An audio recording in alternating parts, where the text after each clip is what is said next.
Je suis vraiment heureux d'être de nouveau ici ce soir, dans cette magnifique salle, au milieu de ce merveilleux groupe de gens. Comme nous entrions là il y a quelques instants, les gens qui se trouvaient dans la rue disaient qu'ils n'avaient pas pu entrer. Et je dis, eh bien, peut-être que je pourrais vous trouver une place. Mais on n'a pas voulu les laisser descendre. Alors, je suis désolé que nous n'ayons pas assez de place pour eux. On m'a dit que le sous-sol était plein aussi. Ainsi, nous sommes désolés. Mais nous sommes heureux d'être ici, heureux de voir ce bon groupe de ministres, les hommes d'affaires ici, et vous toutes les délégations venues de différentes parties du pays. J'ai eu le grand privilège de prêcher ce matin au petit déjeuner et c'est vraiment un honneur que j'apprécie de m'adresser à des gens aussi distingués. Mon sujet c'était « La balle n'héritera pas avec le grain ».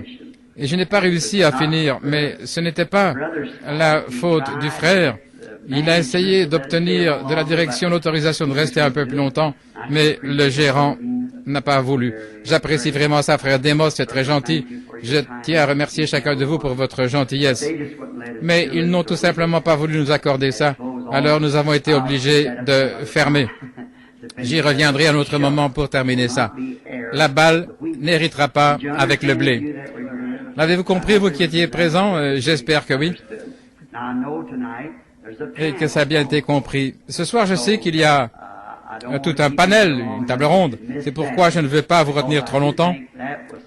En effet, je trouve que ça a été vraiment profitable pour les pentecôtistes. Cette table ronde que nous avons eue l'autre soir, quel groupe d'hommes remarquables et quelle réponse formidable, claire. Ça m'a vraiment fait sentir bien. Et j'ai confiance que le Seigneur bénira cela ce soir et tous ceux qui regarderont puissent-ils croire. C'est ma prière sincère. Ainsi, beaucoup de rapports sont arrivés aujourd'hui par courrier et téléphone, tant de gens qui ont été guéris au cours de ces réunions.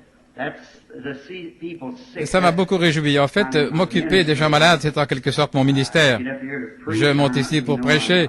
Vous savez, je ne suis pas un prédicateur, mais avec ma grammaire de Kentucky, his, ain't,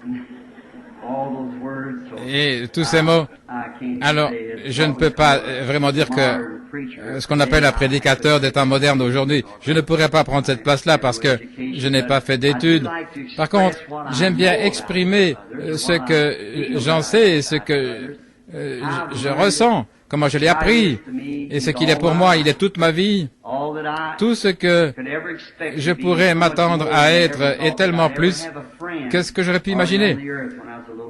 J'avais un ami alors que j'étais un jeune sur la terre ici, un jeune garçon, et je suis vraiment reconnaissant d'avoir de grands amis aujourd'hui.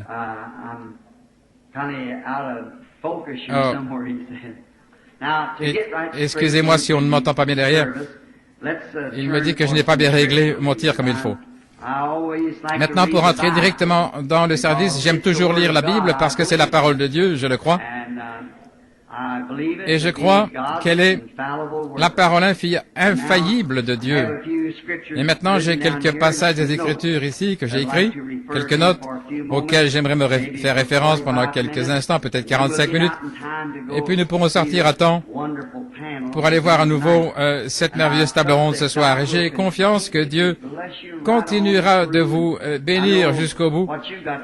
Je sais ce que vous devez faire et j'ai encore tout le trajet à faire ici à Tucson en voiture. Ainsi, ça fait 10 heures de route et je vais partir outre-mer et je dois faire vérifier mon vaccin contre la fièvre jaune demain ici. Et je dois me rendre là-bas. Ils ont accepté de reporter mon rendez-vous et il n'est pas question de leur dire non encore une fois. Je dois encore être vacciné contre le tétanos et le typhus et recevoir mes injections de rappel. Je suis très reconnaissant pour cette opportunité et ces bonnes réunions que nous avons eues ici avant la convention, ça a vraiment réjoui mon cœur. Vous êtes un groupe de gens très bien. J'ai confiance que Dieu vous bénira quand la grande heure, ce grand monstre couché là, qui s'est retourné brusquement en Alaska il y a quelques jours, il a de nouveau dressé sa queue ce matin vers l'État de Washington et il pourrait très facilement prendre cette direction. Et si jamais le Saint-Esprit me dit précisément, quelqu'un répond, est-ce que ça va arriver ici, frère Branham? Je ne sais pas. je ne sais vraiment pas. Et tant que je ne le sais pas, c'est la vérité, je veux toujours être honnête avec vous. Je ne vais pas simplement présumer, prendre n'importe quelle idée ou quelque chose que je crois ou quelque chose comme ça. Quand je vous le dirai, il en sera ainsi. Mais d'abord, il doit me le dire, après quoi je vous le dirai. Je sais que le monde entier est en train d'être ébranlé. Nous sommes au temps de la fin. Mais une chose que j'ai essayé, frère Shakarian me disait ce matin, dans le temps, il passait dans la ligne de prière et qu'il prenait les cartes pour les regarder avant que les gens viennent sur l'estrade, pour voir si ce que je leur disais correspondait à ce qui était écrit. Les gens écrivent toutes sortes de choses sur leurs cartes de prière, vous savez, et il voulait simplement voir si c'était bien ça.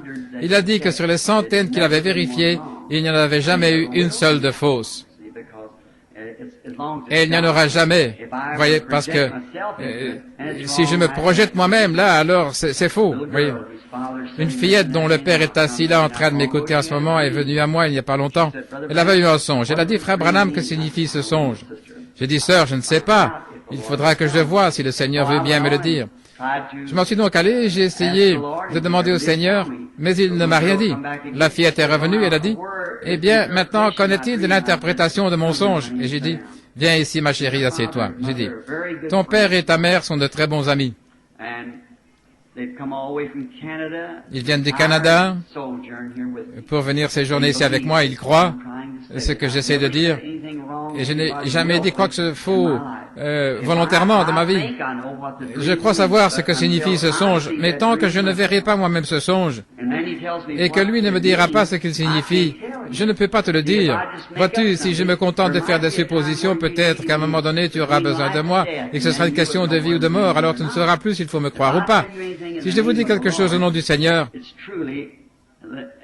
ça l'est vraiment, c'est lui qui me l'aura dit. Et jusqu'ici, pendant toutes ces années, dans le monde entier, tout autour du monde, ça n'a jamais été faux, pas une seule fois. Et vous savez bien qu'un être humain ne peut pas être infaillible à ce point-là. Il faut que ce soit l'Esprit de Dieu qui le fasse. Maintenant, j'ai un message dont je suis responsable. Et bien souvent, on m'a considéré, peut-être par quelqu'un qui n'avait pas pris le temps de s'asseoir et de réfléchir une minute, comme une personne terrible, que je n'aimais pas les gens, que je les piquais toujours au vif. Ce n'est pas le cas, ce n'est pas le cas, j'aime les gens. Mais vous savez, l'amour est correctif. Si votre petit garçon était assis dans la rue, là, et que vous lui disiez, « Mon cher petit, je ne veux pas que tu restes là, mais... » et les voitures passent à toute vitesse à côté de lui, alors vous le faites rentrer, et il ressort en courant. Vous devriez le corriger. Si vous l'aimez, vous le ferez. Il le faut. Si vous voyez un homme descendre une rivière dans un petit bateau en direction d'une chute, et vous savez que ce bateau va couler dès qu'il arrivera là dans la cascade, vous dites, « Jean, peut-être que tu devrais réfléchir un petit peu, peut-être que tu ne vas pas t'en tirer. Et si je sais qu'il ne va pas s'en tirer, je vais le faire sortir de ce bateau, peut-être même de force si je le peux, parce que c'est l'amour qui fait cela. » Et maintenant, dans les messages que j'apporte ici, je n'essaie jamais d'y inclure des points de doctrine ni rien. Ça, je le fais dans ma propre Église. Mais ici à l'extérieur, au milieu d'hommes et de femmes de différentes dénominations qui ont différentes idées, j'essaie simplement d'expliquer des choses sous une forme atténuée, mais d'en donner assez pour que, si vous êtes né de l'Esprit de Dieu, je crois que vous comprendrez ce que je veux dire. Parmi des hommes qui sont chrétiens, des méthodistes, des baptistes, presbytériens et quoi encore. Maintenant, ce soir, je veux prendre Genèse, chapitre 24. Je veux lire à partir du verset 12 du chapitre 24 de la Genèse. Et il dit, « Ô Seigneur Dieu, mon maître Abraham, je te prie, fais-moi rencontrer aujourd'hui ce que je désire et use de bonté envers mon maître Abraham. Voici, je me tiens ici, près du puits d'eau, et les filles des gens de la ville vont sortir pour puiser de l'eau, et que la jeune fille, à laquelle je dirai, penche ta cruche, je te prie, pour que je boive, et qui répondra, bois, et je donnerai aussi à boire à tes chameaux. Que ce soit celle que tu as destinée à ton serviteur Isaac. Et par là, je connaîtrai que tu as usé de bonté envers moi, envers mon maître. et ensuite dans le livre de l'Apocalypse, le premier de la Bible, la Genèse. Maintenant, dans le dernier livre de la Bible, je veux lire au chapitre 21 de l'Apocalypse, le verset 9. Nous savons de quoi parle ce passage de la Genèse. Vous pourrez lire le chapitre en entier si vous le désirez. C'est Dieu qui envoie Eliezer, ou Abraham qui envoie Eliezer, pardon, pour choisir une épouse pour Isaac. Et la belle Rebecca est sortie, et c'était une réponse parfaite à la prière qu'Eliezer, le serviteur d'Abraham, venait de faire. Maintenant, au verset 9 du chapitre 21 de l'Apocalypse, « Puis vint vers moi un des 7 anges qui tenait les 7 coupes remplies des 7 derniers fléaux, et il m'adressait la parole disant, « Viens, je te montrerai l'épouse, la femme de l'agneau. » Maintenant, je veux prendre comme sujet ce soir, en rapport avec ça, le choix d'une épouse. Et ceci, si mon frère qui enregistre le veut bien, c'est la bande que vous pourrez distribuer. Ce que j'apporte ici, ça ne veut pas exactement dire que j'adresse ceci à l'assemblée ici présente, mais ces bandes vont partout dans le monde. Elles sont traduites dans un bon nombre de langues et elles vont jusque dans les pays païens partout dans le monde.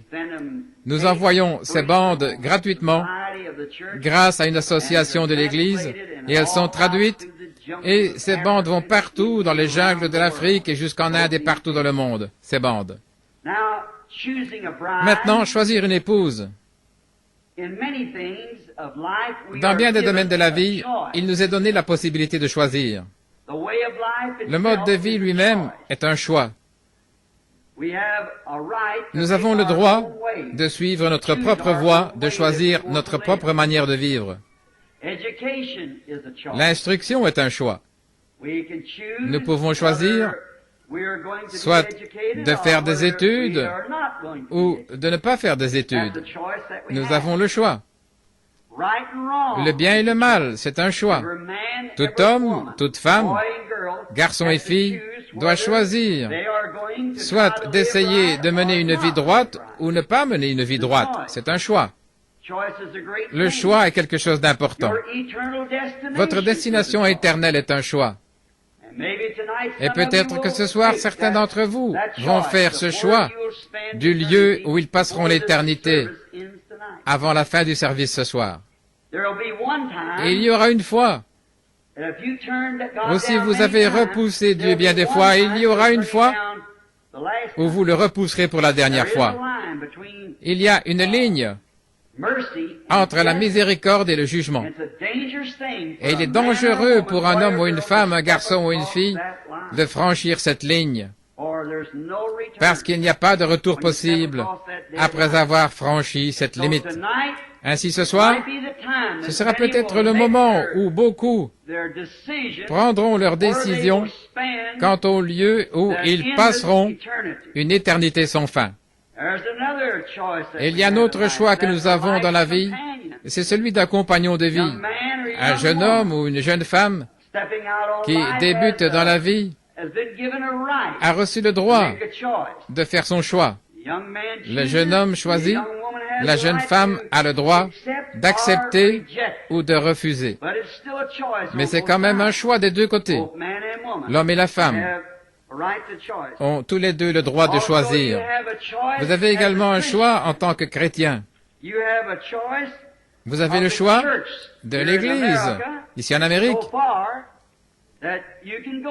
là où vous voulez aller. C'est votre privilège américain de choisir l'Église où vous voulez faire partie. C'est votre choix. Si vous ne voulez aller à aucune d'elles, rien ne vous y oblige. Mais si vous voulez passer de l'Église méthodiste à l'Église baptiste, ou catholique ou protestante, il n'y a personne qui peut vous dire ou vous obliger d'aller à aucune Église en particulier. C'est notre liberté. C'est ça qu'est notre démocratie. Chaque homme peut choisir pour lui-même. C'est la liberté de religion. Et c'est une grande chose que Dieu nous aide à la garder aussi longtemps que possible. Vous pouvez aussi choisir. Quand vous choisissez cette église, vous pouvez choisir dans cette église, si vous choisissez une église qui vous guidera vers votre destination éternelle, vous pouvez choisir une église qui a un certain credo. Vous pensez peut-être que ce credo correspond à ce que vous voulez. Sinon, il y a une autre église qui a son credo à elle. Et puis, il y a la parole de Dieu que vous pouvez choisir. Vous devez faire votre choix. Il y a une loi non écrite parmi nous que nous devons choisir. Je crois que c'est Élie à un moment donné, sur le mont Carmel. Après l'épreuve de force, cette grandeur de la crise à laquelle nous sommes sur le point d'arriver maintenant. Peut-être que ce sera à vous ou à moi ce soir de choisir comme l'expérience du Mont Carmel. Franchement, je crois que ça se passe au niveau mondial maintenant. Quoi qu'il en soit, il viendra un temps bientôt où vous devrez faire un choix. Et vous, les hommes ici, rattachés à vos églises dénominationnelles, croyez simplement ceci, que l'heure est très proche où vous devrez faire un choix. Ou bien vous entrerez dans le Conseil mondial, ou bien vous ne serez plus une dénomination. Vous allez devoir faire ça. Et ce choix, c'est pour bientôt. Et c'est une chose dangereuse d'attendre la dernière heure, parce que vous pourriez bien recevoir quelque chose dont vous ne pourrez plus vous défaire. Vous savez, il y a un temps où vous pouvez être averti, mais alors si vous passez outre à cet avertissement, de l'autre côté, alors vous êtes déjà marqué. Marqué au fer rouge. Souvenez-vous. Quand arrivait l'année du jubilé, alors le sacrificateur la sonnait de la trompette pour annoncer que tous les esclaves pouvaient être libres. Mais s'ils refusaient d'accepter leur liberté, alors on devait le conduire au temple, le faire approcher d'un poteau et lui percer l'oreille avec un poinçon, après quoi il était pour toujours au service de son maître. On lui appliquait ça à l'oreille pour signifier Louis, la foi vient de ce qu'on entend. Il avait entendu cette trompette, mais il n'avait pas voulu l'écouter. Bien souvent, des hommes et des femmes entendent la vérité de Dieu et voient qu'elle est confirmée et démontrée comme étant la vérité, mais cependant ils ne veulent pas l'entendre. Il y a une raison, il y a un autre choix qu'ils ont, plutôt que d'admettre la vérité et les faits. C'est pourquoi il se pourrait que leurs oreilles soient fermées à l'Évangile. Ils ne l'entendront plus jamais. Voici le conseil que je vous donne. Si Dieu parle à votre cœur, agissez immédiatement. Élie les a placés devant un choix.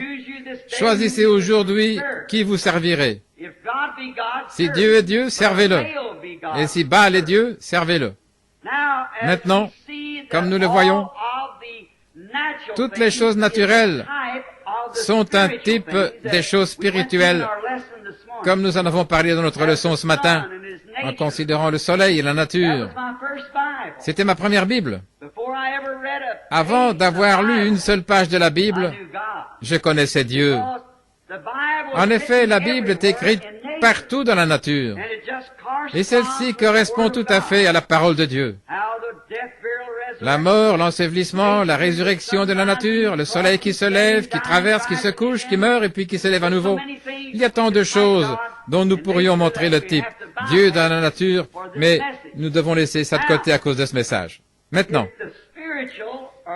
si les choses spirituelles ou les choses naturelles sont un type de choses spirituelles, alors le choix d'une épouse dans le naturel est un type du choix d'une épouse au plan spirituel. C'est une affaire sérieuse quand on s'apprête à choisir une femme ou pour un homme. Car ces vœux-là, c'est jusqu'à ce que la mort nous sépare. C'est ainsi que nous devrions garder cela. Et c'est devant Dieu que vous faites ce vœu, que seule la mort vous séparera. Je pense qu'un homme saint d'esprit, qui fait des projets d'avenir, devrait faire très attention en choisissant sa femme. Faites attention à ce que vous faites. Et une femme, en choisissant son mari, ou en acceptant le choix qu'a fait son mari, devrait faire très attention à ce qu'elle fait, et spécialement dans nos jours. Un homme devrait réfléchir et prier avant de choisir une femme.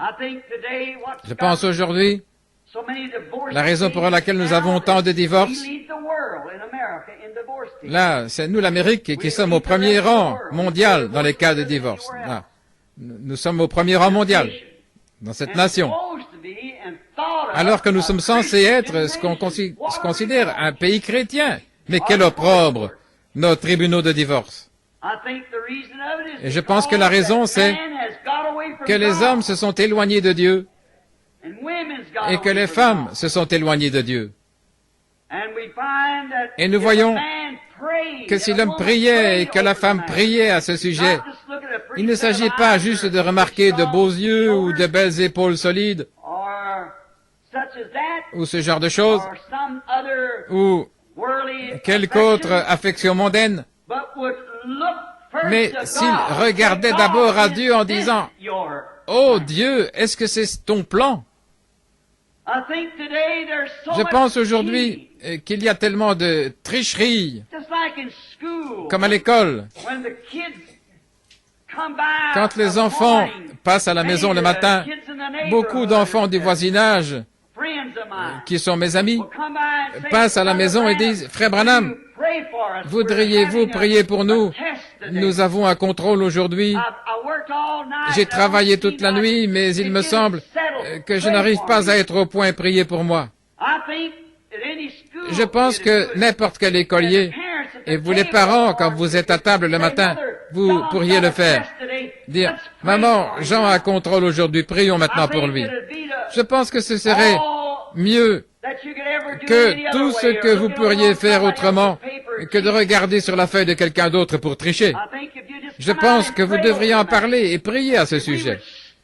Et si nous examinions ce que nous sommes en train de faire quand nous projetons de nous marier, quand nous choisissons notre femme, notre mari, si nous examinions la chose à fond, un homme devrait prier avec ferveur parce qu'il pourrait ruiner toute sa vie. Souvenez-vous que ce vœu, c'est jusqu'à ce que la mort nous sépare. Ainsi, il pourrait ruiner sa vie en faisant le mauvais choix. Mais s'il le sait, qu'il fait le mauvais choix, et qu'il épouse une femme qui n'est pas digne d'être son épouse, mais qu'il le fait quand même, alors c'est sa faute. Et si vous, en tant que femme, vous prenez pour époux un homme en sachant qu'il n'est pas apte à être votre mari, alors c'est votre propre faute, puisque vous saviez ce qui est bien et mal. Ainsi, vous ne devriez pas le faire avant d'avoir prié à fond jusqu'à exaucement. Et la même chose, c'est au sujet du choix d'une église. Vous devez prier à propos de l'église dans laquelle vous fraternisez, que vous avez communion. Souvenez-vous, les églises ont des esprits. Maintenant, je ne veux pas critiquer, mais je réalise que je suis un homme âgé, et qu'un de ces jours, je devrais partir, et au jour du jugement, je devrais répondre de ce que j'aurais dit ce soir ou à n'importe quel autre moment. C'est pourquoi je dois être tout à fait sérieux et vraiment convaincu. Mais allez dans une église et observez le comportement de cette église, et puis observez un peu le pasteur, et généralement vous constaterez que l'église agit comme le pasteur. Parfois, je me demande si ce ne sont pas les esprits les uns des autres que nous recevons au lieu du Saint-Esprit. Allez quelque part où le pasteur est très extrémiste et tout excité, et vous constaterez que l'assemblée est pareille. Je pourrais vous amener dans une église où j'ai vu le pasteur se tenir là et secouer la tête d'avant en arrière, observer l'assemblée. Ils font la même chose. Prenez un pasteur qui gobe tout, généralement l'église va faire la même chose. Alors, si j'avais à choisir une église, je choisirais une église authentiquement et véritablement biblique, une église fondamentaliste du plein évangile. Si j'avais à en choisir une ou à envoyer ma famille, choisissez. J'ai regardé l'autre jour les garçons, le fils de frère Shakarian et son gendre m'ont emmené par ici pour prier pour un jeune homme, un chanteur, un garçon épatant. Il s'appelait Fred Barker, je rentrais de voyage. Ils m'ont téléphoné pour me dire que Fred était mourant. Et puis, avant que j'aie pu entrer dans la maison, un autre message est arrivé. Il est peut-être déjà mort. On disait qu'il avait eu une hémorragie cérébrale et qu'il était paralysé et en train de mourir. Et sa femme voulait que je prie pour lui. Et je pensais, oh, si j'essaie d'y aller en avion, il sera mort avant mon arrivée. Il est peut-être déjà mort maintenant. Donc j'ai téléphoné, j'ai eu la jeune femme au téléphone et nous avons placé le combiné contre l'oreille de Fred. Il ne pouvait pas avaler, on le nourrissait au moyen d'une sonde. Et quand on a prié pour lui, il a fait signe qu'on lui retire ça de la gorge. Il pouvait avaler. Les docteurs ne le croyaient pas, ils l'ont retiré et il pouvait avaler. Et l'autre jour, il était assis bien droit.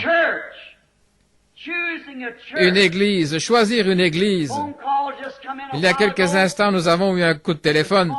Ce matin, membre de notre église, une dame qui est en fait une baptiste de Louisville, est décédée tôt ce matin. Et mon église là-bas, un groupe d'hommes vraiment consacrés se sont réunis et ils se sont rendus sur place avant que les pompes funèbres ne l'embaument. Ils se sont tenus près d'elle et ont prié jusqu'à ce que la vie revienne en elle et elle est en vie ce soir. Les anciens de mon église. Pourquoi? Parce qu'on leur a enseigné à croire que tout est possible. Ils se sont approchés de Dieu avec sincérité. Ainsi, vous devez faire le bon choix. À nouveau, le genre de femme qu'un homme choisira va refléter ses ambitions et son caractère. Si un homme choisit la femme qu'il ne faut pas, ça reflète son caractère. Et ce à quoi il se lie montre ce qu'il y a véritablement en lui. Une femme reflète ce qu'il y a dans l'homme qu'il a choisi pour épouse. Cela montre ce qu'il y a au fond de lui, peu importe ce qu'il déclare. Observez quel genre de personne il a épousé. Je vais dans le bureau d'un homme qui se dit chrétien, et il y a des pin-ups sur tous les murs, et de la musique de boogie-woogie. Peu m'importe ce qu'il dit, je ne crois pas son témoignage, parce que son esprit se nourrit de ces choses du monde. Supposons qu'il épouse une danseuse d'un music hall, ou qu'il épouse une reine du sexe, ou juste une belle riquetta moderne. Ça reflète quelque chose, ça montre l'idée qu'il se fait de son futur foyer, parce que c'est elle qu'il a choisi pour élever ses enfants, et c'est en fonction de ce qu'elle est qu'elle élèvera ses enfants. Donc, ça reflète ce qu'il y a dans cet homme. Un homme qui choisit une femme comme ça montre par là comment il envisage l'avenir. Pourriez-vous imaginer un chrétien qui fasse une chose pareille? Non, monsieur, je ne le pourrais pas. Un vrai chrétien ne cherchera pas ces reines de beauté, ces danseuses de music hall et ces reines de sexe. Il cherchera un caractère chrétien. Et vous ne pouvez pas tout avoir. Il y aura peut-être une jeune fille qui est vraiment jolie. Et l'autre jeune fille, peut-être, l'autre a une stature plus agréable que celle-ci. Et il vous faudra peut-être sacrifier l'une au profit de l'autre. Par contre, si celle-là n'a pas la stature d'une dame, d'une femme, et peu m'importe si elle soit jolie ou pas, vous feriez mieux de regarder à son caractère, qu'elle soit jolie ou pas.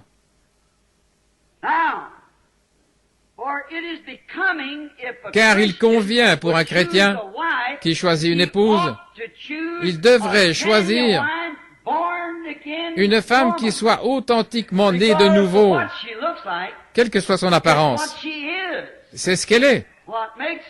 C'est ce qui fait d'elle. Et à nouveau, cela reflète le caractère divin que lui, il a, et ça reflète ce qu'il a en tête de ce que sera l'avenir pour sa famille, qui sera élevé par cette femme-là. Pour les projets futurs, pour sa maison. S'il épouse une de ces petites riquetas modernes, ces reines du sexe, à quoi peut-il s'attendre? Quel genre de foyer cet homme peut-il s'attendre à avoir? S'il épouse une fille qui n'a pas assez de sens moral pour rester à la maison et s'occuper de son foyer et qui veut travailler à l'extérieur dans le bureau de quelqu'un, quel genre de maîtresse de maison sera-t-elle? Vous aurez des babysitters et tout le reste. C'est vrai. Je n'apprécie pas beaucoup cette tendance moderne des femmes qui travaillent. Quand j'ai vu ces femmes en uniforme d'agents de police qui parcouraient cette ville en moto, c'est une honte pour toute ville qui laisse une femme faire cela.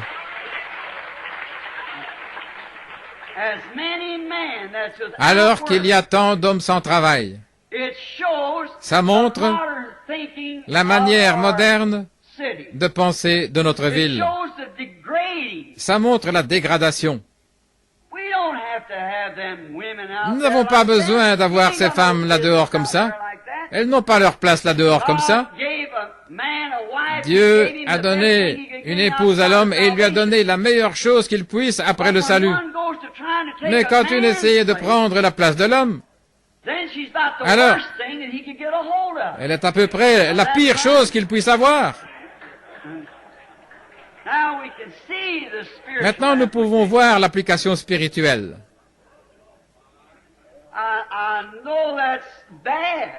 Je sais que c'est terrible, vous trouvez ça terrible, mais c'est la vérité. Peu nous importe combien c'est terrible, mais nous devons admettre le fait que c'est ce que la Bible enseigne.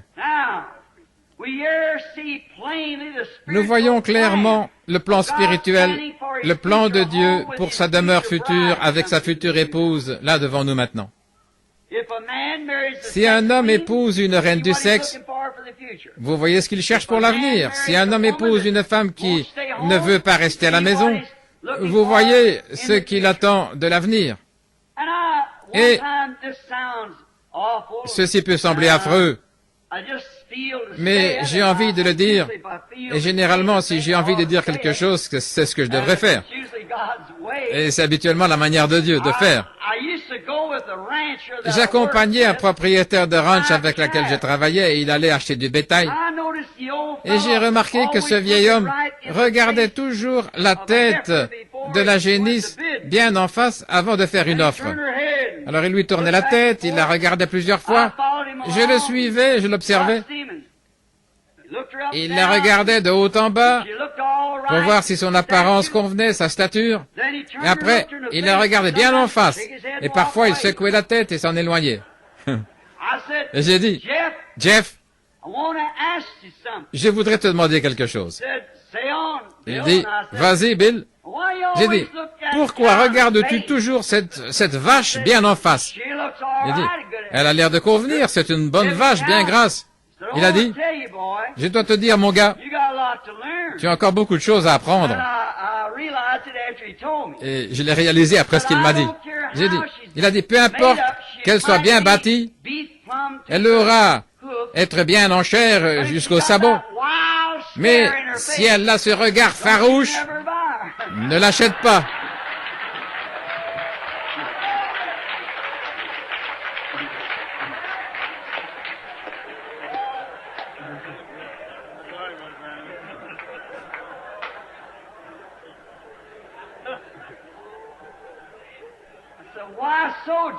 J'ai dit pourquoi, Jeff?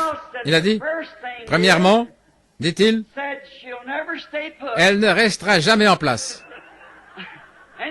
Et il a dit, ensuite, elle ne sera jamais une maman pour son veau. Il a dit, ils l'ont mise là dans un enclos et c'est pour ça qu'elle est grasse. Mais là en liberté, avec ce regard farouche, elle va courir jusqu'à en mourir. Et il dit, eh bien, je viens d'apprendre quelque chose. Je crois que ça s'applique aux femmes aussi.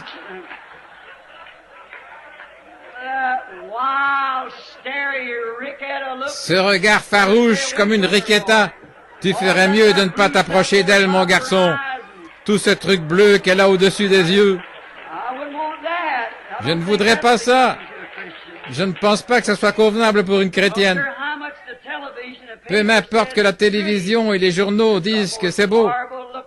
C'est le spectacle le plus hideux, le plus affreux que j'ai jamais vu de ma vie. La première fois que j'ai vu ça, c'était à la cafétéria Clifton un matin, au petit déjeuner.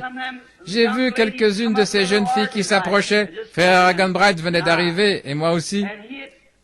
Il était descendu à l'étage inférieur, et j'ai vu une jeune fille qui entrait, et je me suis dit, eh bien, je ne sais pas, je n'ai jamais vu ça. On aurait dit qu'elle était en décomposition, vous savez. Je ne dis pas ça pour être drôle, vous savez. J'ai vu la lèpre, je suis un missionnaire. J'ai vu toutes sortes de difformités, de maladies. J'allais m'approcher de cette jeune femme pour lui dire, je suis un ministre, je prie pour les malades.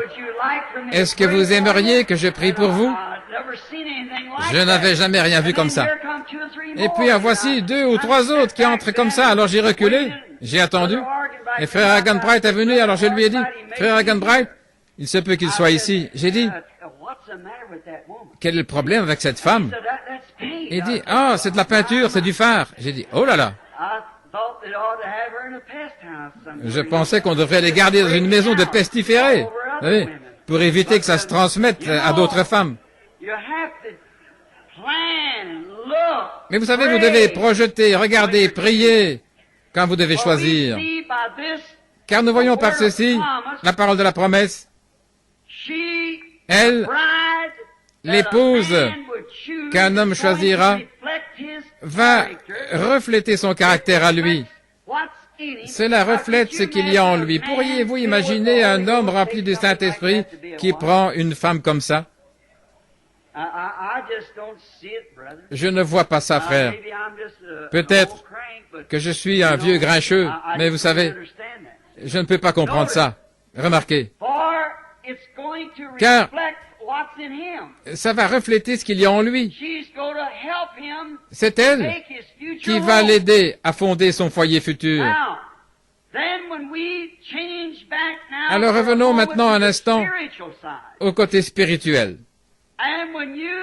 Quand vous voyez une église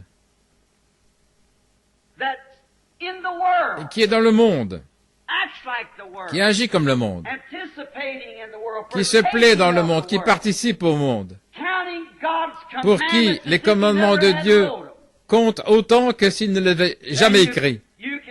Alors vous pouvez bien imaginer que Christ ne va pas prendre une épouse comme ça. Pouvez-vous imaginer prendre une épouse pour épouse l'Église moderne aujourd'hui? Non, pas mon Seigneur, je vois mal ça, non. Souvenez-vous, un homme et sa femme sont un. Est-ce que vous vous uniriez à une personne comme ça, si vous le faisiez? ça porterait vraiment un coup à la foi que j'avais en vous. Qu'en est-il de Dieu alors? S'unirait-il à quelque chose comme ça? Une vraie prostituée dénominationnelle? Pensez-vous qu'il le ferait? Ayant l'apparence de la piété, mais reniant ce qui en fait la force. Jamais il ne le fera. Elle doit avoir son caractère en elle. La vraie Église née de nouveau doit avoir le caractère qui était en Christ, parce que le mari et la femme sont un. Et si Jésus faisait uniquement ce qui était agréable à Dieu, qu'il gardait sa parole et manifestait sa parole, son épouse devra être du même caractère que lui. Elle ne pourrait absolument pas être une dénomination. Parce qu'alors, peu importe combien on voudrait dire non, elle est contrôlée par un conseil quelque part qui lui dit ce qu'elle doit faire et ce qu'elle ne peut pas faire. Et bien souvent, c'est à 1 million de kilomètres de la vraie parole. Quel dommage que nous nous soyons éloignés du vrai conducteur que Dieu nous a laissé pour conduire l'Église. Il n'a jamais envoyé des surveillants généraux, il n'a jamais envoyé des évêques, des cardinaux, des prêtres, des papes. Il a envoyé le Saint-Esprit pour l'Église, pour conduire l'Église. Quand le Saint-Esprit sera venu, il vous conduira dans toute la vérité. Il vous révélera ces choses que je vous ai dites, vous les ramènera à la mémoire, et il vous montrera les choses à venir. C'est ce que devait faire le Saint-Esprit. Et maintenant, l'Église moderne déteste cela. Elle n'aime pas ça. Alors comment pourrait-elle être l'épouse de Christ? Les gens aujourd'hui, ce qu'ils choisissent, c'est une dénomination moderne. Ce que ça fait, ça ne fait que refléter leur pauvre entendement de la parole. Je ne veux pas blesser, mais je veux faire pénétrer cela assez profondément pour que vous voyez ce qu'il en est. J'ai marié de nombreux couples, mais chaque fois, ça me rappelle Christ et son épouse. L'un des mariages que j'ai célébrés il y a quelque temps, c'est quelque chose qui a été marquant dans ma vie. Il y a plusieurs années de ça. J'étais alors un jeune ministre. Mon frère travaillait pour les travaux publics, je ne sais pas si vous vous souvenez, quelqu'un qui soit aussi vieux que moi. C'était un projet du gouvernement. Et mon frère y travaillait. C'était à une trentaine de miles. Il creusait des lacs dans le cadre d'un projet de protection de l'environnement. Et il y avait un garçon qui travaillait avec lui là-bas. Il venait d'Indianapolis, à une centaine de miles au nord de Jeffersonville, là où j'habite, où j'habitais plutôt. Et il a dit à mon frère, Doc, il a dit, je vais me marier si seulement je peux avoir assez d'argent pour payer le prédicateur. J'ai assez d'argent pour me payer mon certificat, mais je n'ai pas assez d'argent pour payer le prédicateur. Et Doc a dit, eh bien mon frère est un prédicateur et il pourrait accepter de vous marier et il ne fait jamais payer de chant pour ce genre de choses. Il lui a dit, voudrais-tu lui demander s'il accepterait de me marier? Et ce soir-là, mon frère me l'a demandé et j'ai dit, s'il n'a jamais été marié avant, ni l'un ni l'autre, et que tout est en ordre, il a dit, bon, d'accord, je vais lui demander. Ainsi, le samedi suivant, ce garçon est venu. C'est toujours merveilleux pour moi de repenser à ça. Par un après-midi pluvieux, une vieille Chevrolet, dont les phares tenaient avec du fil de fer, s'est arrêtée là, devant la maison. C'était peu de temps après que j'avais perdu ma femme. Je vivais en célibataire dans 2 petites pièces. Et Doc était là avec moi en train de les attendre. Alors un garçon est sorti de la voiture. À mon avis, il n'avait vraiment pas l'air d'un futur marié. Et je pense que n'importe qui aurait été du même avis. J'aurais pu acheter une assez bonne paire de chaussures pour $1,50 et la paire qu'il portait était bien usée et il flottait dans son pantalon Il portait une vieille chemise en velours de coton. Je ne sais pas si ceux d'entre vous, les plus âgés, se souviennent. On aurait dit qu'elle avait passé dans une machine à laver sans avoir été rincée. Elle était pleine de traînées et attachée comme ceci, le coin relevé. Et une jeune fille est sortie de l'autre côté de la voiture. Elle portait une petite robe à carreaux. Je me suis trompé en mentionnant ce tissu-là. Vichy, je pense que c'est comme ça que ça s'appelle. Oh, je l'ai dit encore une fois de travers. Elle est sortie de la voiture. Ils ont monté les marches. Et quand ils sont entrés, la pauvre petite, je pense que c'est tout ce qu'elle avait. Elle portait une jupe, pour ainsi dire, pas de souliers. Elle était descendue d'Indianapolis en autostop. Ses cheveux lui descendaient dans le dos. Elle avait des genres de longues tresses qui lui descendaient dans le dos. Elle me semblait très jeune. Je lui ai dit, « Est-ce que vous êtes en âge de vous marier ?» Elle a dit, « Oui, monsieur. » Elle a dit, « J'ai l'autorisation écrite de mon père et de ma mère. » Elle a dit, « Il a fallu que je la montre ici au palais de justice pour recevoir mon certificat. » J'ai dit, « Très bien. » Et j'ai dit, « J'aimerais vous parler un petit peu. » Avant de célébrer ce mariage, ils se sont assis. Le garçon parcourait la pièce des yeux, il avait vraiment besoin d'une coupe de cheveux. Il regardait partout, il ne m'écoutait pas. J'ai dit, mon garçon, je veux que tu écoutes bien ce que je dis. Il a dit, oui, monsieur. J'ai dit, est-ce que tu aimes cette jeune fille? Il a dit, oui, monsieur, je l'aime. Et vous, est-ce que vous l'aimez? Oui, je l'aime. Et j'ai dit, est-ce que vous avez un endroit pour l'emmener une fois que vous serez mariés? Il a dit, oui. J'ai dit, très bien.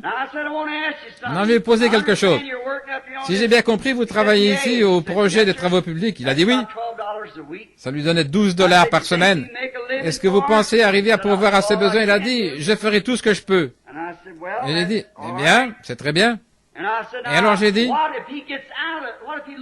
et s'il perd ce travail, sœur, qu'est-ce que vous allez faire? Vous allez retourner en courant à la maison chez papa et maman? Elle a dit non, monsieur, je vais rester avec lui. Et vous, monsieur, si vous avez 3 ou 4 enfants et rien pour les nourrir et vous n'avez pas de travail, est-ce que vous allez la renvoyer? Il a dit non, je vais continuer à lutter, on va se débrouiller. Je me suis senti tout petit, j'ai vu qu'ils l'aimaient vraiment, ils s'aimaient l'un l'autre. Je les ai mariés. Ensuite, je me suis demandé où il l'avait emmené. Quelques jours plus tard, j'ai demandé à mon frère Doc, Van New Albany, là, une petite ville au-dessus de chez nous. Je m'étais mis un bout de tôle à l'endroit où je me rendais chaque jour quand j'étais monteur de ligne là-bas. Et je lisais ma Bible là, sous ce grand morceau de tôle, à l'endroit où il y avait une vieille usine sidérurgique. Il y avait un tas de vieux wagons de marchandises. Ce garçon était allé là. Il avait pris un de ces wagons de marchandises qu'il s'y trouvait. Il y avait découpé une porte. Et puis il avait pris du papier journal et des punaises. Combien savent ce que c'est? Il n'y a personne de Kentucky ici. Vous voyez, vous prenez un morceau de carton et puis vous y enfoncez une punaise. Là. Et voilà, et ça fait un bouton punaise. Et ils avaient mis ça partout. Et il était allé chercher du matériel à l'usine sidérurgique pour construire un perron. Là. Il avait pris quelques vieilles caisses pour en faire une table. Et je pensais un jour, je vais aller voir comment il se débrouille. Environ 6 mois avant ça, j'avais marié la fille de Evie Knight, là, au fils de Slider, Evie Knight. C'est l'un des hommes les plus riches le long de la rivière Ohio. Et il dirige les grandes usines de la région qui font des maisons préfabriquées et autres. Et Slider, E.T. Slider, lui, c'est la société de sable et de gravier des enfants de millionnaires. Et je les avais mariés. J'étais allé quelque part, on avait répété pendant environ 2 semaines. Il fallait dans une cabine et s'agenouiller sur un coussin, et tout le faste, et toutes les formalités auxquelles je me sois jamais plié pratiquement. Il m'a fallu m'y plier pour marier ce couple. Et quand ils sont repartis, eh bien, cet autre petit couple était là, dans une espèce de petite chambre où on avait un petit sofa et un lit pliant, mais les deux couples avaient été mariés à peu près à la même époque. Et un jour, j'ai eu l'idée d'aller rendre visite à ce couple riche. Ils n'avaient pas besoin de travailler, leur père était millionnaire, et il leur avait construit une belle maison. Pour vous dire, Ivy Knight, là-haut sur la colline, les poignées des portes étaient en or de 14 carats. Vous pouvez imaginer quel genre de maison ils avaient. Ils n'avaient pas besoin de travailler. Chaque année, on leur donnait une belle Cadillac. Ils étaient des enfants uniques. Ils avaient vraiment tout ce qu'ils voulaient. Je me suis approché un jour, là. J'avais fait leur connaissance. C'est qu'un de leurs amis était un de mes bons amis. Alors, on était un peu copains. C'est ainsi que j'avais fait leur connaissance et ils ont voulu que je les marie. Donc, je suis allé leur rendre visite. Je suis descendu de ma vieille Ford, là, devant la maison, et j'ai monté les marches. Et une fois en haut, j'étais un peu trop près, et je les ai entendus. Et vraiment, ils étaient en train de se disputer. Ils étaient jaloux l'un de l'autre. Ils étaient allés danser, c'était une très jolie fille. Et elle était un peu comme une de ces reines de beauté. Elle avait remporté de nombreux prix dans la région et gagné entre autres des voitures et d'autres choses pour avoir été une reine de beauté. Je le regardais. Et l'un était assis dans un coin et l'autre dans l'autre. Ils se disputaient au sujet d'un garçon avec lequel elle avait dansé ou une certaine fille. Quand je me suis approché, ils se sont levés d'un bond. Ils se sont attrapés l'un l'autre, ils se sont pris par la main, ils se sont dirigés vers la porte. Oh, allô, ça va, frère Branham? Comment allez-vous? J'ai dit très bien. Et vous, comment allez-vous? Et il a dit, oh, nous sommes très heureux, n'est-ce pas, chérie? Elle a dit, oui, chérie. Là, vous voyez, là, c'est quelque chose qui n'est pas réel. C'est du faux semblant. Vous ne pouvez pas vous réchauffer devant la peinture d'un feu comme certaines de ces églises qui essayent de faire une peinture de la Pentecôte en présentant quelque chose qui est arrivé il y a 1000 ans ou 2000 ans. Voyez-vous, vous ne pouvez pas vous chauffer devant la peinture d'un feu. La Pentecôte est aussi réelle aujourd'hui qu'alors, voyez-vous. Alors le feu continue à tomber, le véritable feu. Alors, ils étaient là. Je ne voudrais pas vivre comme ça. Oh, je me suis dit, là, en bas, de l'autre côté de la falaise, près de la rivière, c'est là où il y a cet autre couple. Je me suis dit, un samedi après-midi, je pense aller faire un saut pour voir comment ils allaient. Alors, mon visage était sale, je portais une salopette et mes outils étaient sur moi et je me suis dit, je vais aller les surprendre. Je suis arrivé discrètement, comme si j'étais en train de vérifier si des isolateurs avaient été endommagés ou pas par la foudre. Je marchais le long de la ligne téléphonique, là, le long de la rivière. Et devant eux, la vieille Chevrolet était là. C'était environ 1 an plus tard, après les avoir mariés. Et la porte était ouverte et je les entendais parler. On dirait un hypocrite, mais je me suis approché assez proche pour les entendre, voir ce qu'ils disaient. Je suis resté là. Je voulais savoir moi-même. J'aime le savoir. J'aime me renseigner. C'est ce que je fais avec la parole de Dieu. Est-elle la vérité ou n'est-elle pas la vérité? Tiendra-t-il sa parole ou ne tiendra-t-il pas sa parole? S'il ne tient pas sa parole, alors il n'est pas Dieu. Voyez-vous, s'il tient sa parole, il est Dieu. Ainsi, je voulais savoir comment ils allaient. Je me suis approché tout doucement le long du mur et je l'ai entendu dire, « Oh chérie, j'aurais tellement voulu t'acheter ça. » Elle a dit, « Allons, mon chéri. » Elle a dit, « Cette robe-ci, c'est très bien. » Elle me convient tout à fait. J'apprécie ça qu'elle dit. Je me suis glissé plus près pour pouvoir regarder par la fente, là, par la porte du wagon de marchandises. Et il était là. Et elle était assise sur ses genoux. Il avait passé son bras autour d'elle et elle autour de lui. Et il avait un vieux chapeau à large bord par lequel il avait fait un petit trou sur le dessus. Et il avait tout aplati, il avait versé son salaire, il était en train de l'étaler sur la table. Et il disait, autant pour l'épicerie, et autant pour l'assurance, et autant pour la voiture. et il n'arrivait pas à joindre les deux bouts. Et j'ai compris qu'il avait vu une petite robe dans une vitrine là-bas, et ça faisait quelques semaines qu'il la regardait, et elle coûtait $1 et quelques, et il voulait l'acheter. Il disait, eh bien chérie, elle tirait bien. Il disait, mais elle a dit, mais chérie, j'ai déjà une robe, j'en ai pas vraiment besoin.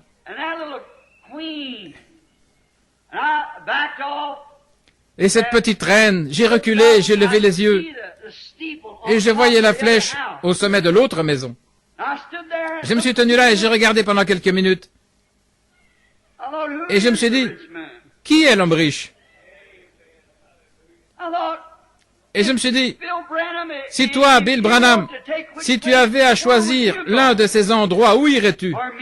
Pour moi, je ne prendrais pas cette beauté au sommet de la colline, mais je prendrais ce caractère ici.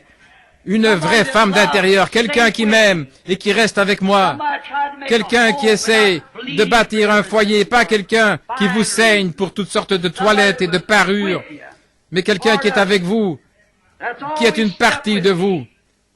Je n'ai jamais oublié ça. L'un avait choisi une beauté et l'autre a choisi le caractère. Et voilà la seule manière de choisir. Regardez d'abord le caractère. Et ensuite, si vous l'aimez, c'est parfait. Remarquez, le premier Adam de Dieu n'a pas eu la possibilité de choisir sa femme. Il n'a pas eu le choix. Dieu lui en a fait simplement une. Et il n'a pas pu la choisir. Alors nous voyons qu'elle l'a détourné de la parole de Dieu. Il n'a pas eu la possibilité de prier à ce sujet. Ce n'est pas comme vous et moi. Il n'a pas eu le choix. Et en faisant cela, elle l'a détourné de sa position correcte de fils de Dieu. Et elle l'a fait en lui montrant une manière de vivre plus moderne. Quelque chose qu'il n'aurait réellement pas dû faire. Mais son caractère a montré qu'elle avait tort. Ses motifs, ses objectifs n'étaient pas corrects.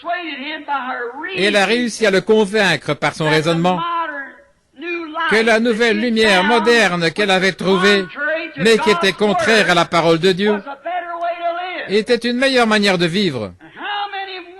Combien de femmes aujourd'hui, et vice-versa, d'hommes, vont arriver à éloigner de Dieu une brave femme, ou éloigner de Dieu un brave homme, en cherchant à lui dire, cette religion, mon garçon, toi qui es pentecôtiste, cette religion, ils disent, oh, c'est démodé, c'est vieux jeu, ne crois pas ça. Vous feriez mieux de prier fort avant d'épouser cette fille-là. Peu m'importe si elle est jolie. C'est la même chose pour l'homme.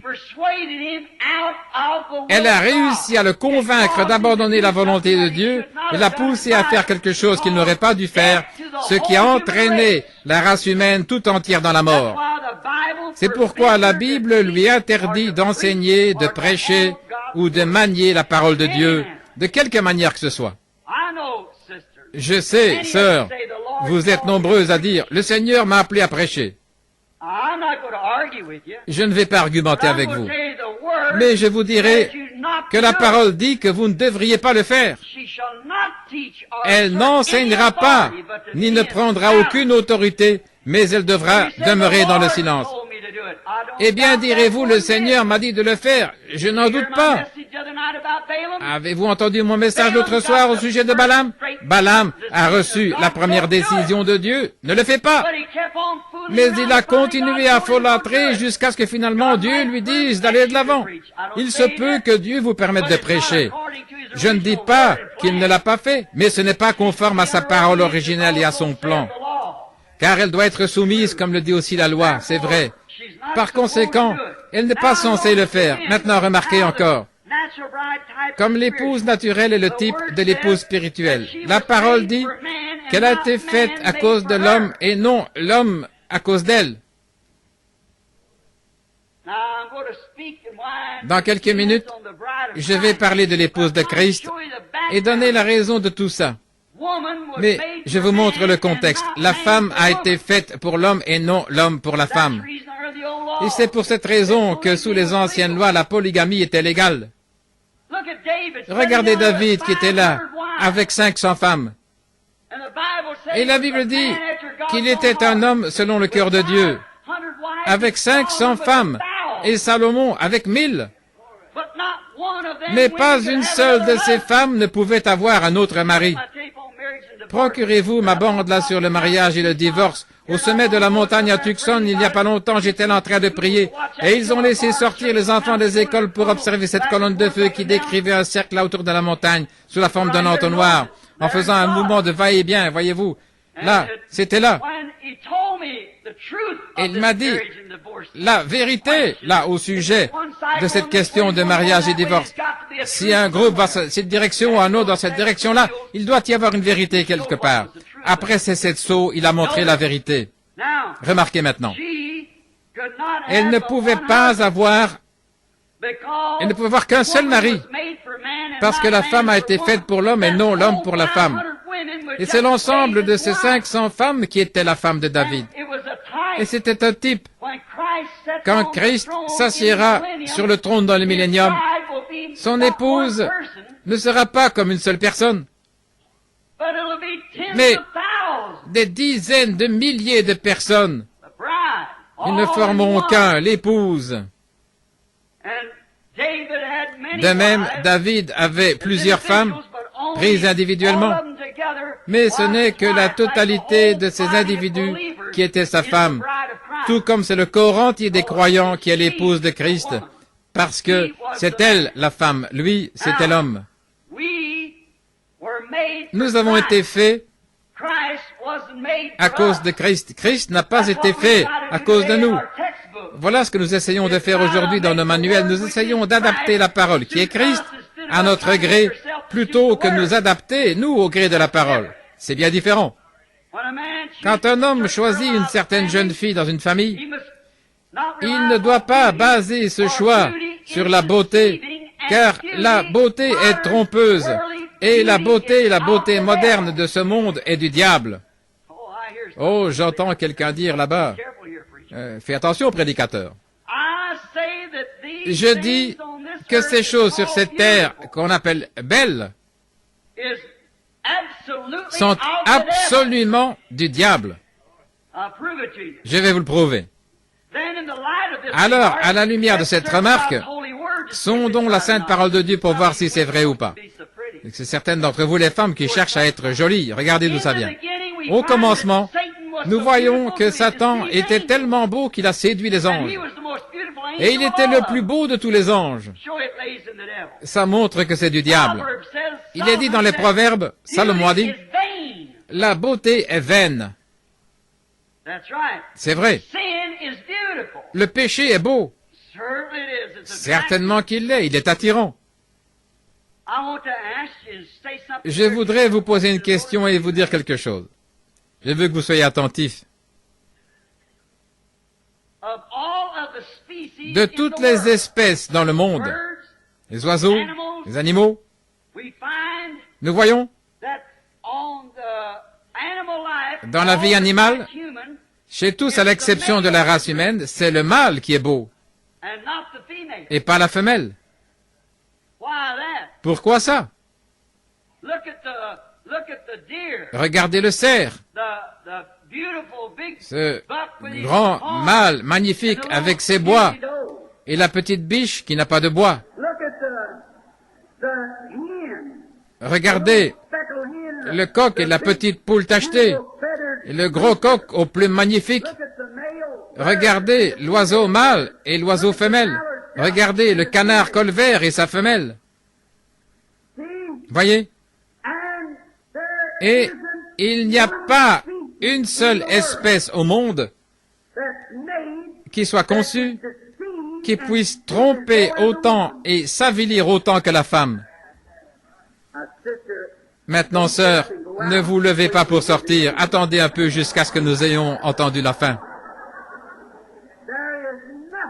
Il n'y a rien, aucune autre femelle que la femme qui puisse être immorale. Vous appelez une chienne une coureuse, vous appelez une truie une cochonne, mais moralement, elles ont plus de moralité que la moitié des vedettes de cinéma par ici. elles ne peuvent pas faire autrement qu'être morales. Et c'est chez la femme qu'il y a eu un changement en vue de la perversion. C'est vrai. Voyez-vous où sa beauté l'amène? Voilà pourquoi, aujourd'hui, nous constatons que la beauté des femmes augmente. Prenez Pearl O'Brien. Avez-vous déjà vu sa photo? On disait qu'elle était la grande beauté de l'Amérique. Il n'y a pas une écolière de n'importe quelle école qui ne la reléguerait au dernier rang. Saviez-vous que c'est censé être ainsi? Saviez-vous que la Bible le dit, que ce serait ainsi? Savez-vous que s'il y a eu la chute au commencement, c'est à cause des femmes et la chute, et à la fin ça va se terminer de la même manière avec des femmes qui dirigent et qui dominent sur des hommes et ainsi de suite? Savez-vous ce que l'Écriture le dit? Le savez-vous? C'est le jour où elle met des vêtements d'homme et se coupe les cheveux, alors que toutes ces choses sont contraires à la parole de Dieu. Et savez-vous qu'elle représente l'Église? En observant ce que font les femmes, vous verrez ce que fait l'Église. C'est exactement correct. Or ça, c'est tout aussi vrai que la parole de Dieu est vraie. Aucune autre femelle n'est conçue pour pouvoir s'avilir autant que la femme peut le faire. Et pourtant, à cause de ça, de ce qu'elle a été faite, elle ne faisait pas partie de la création originelle.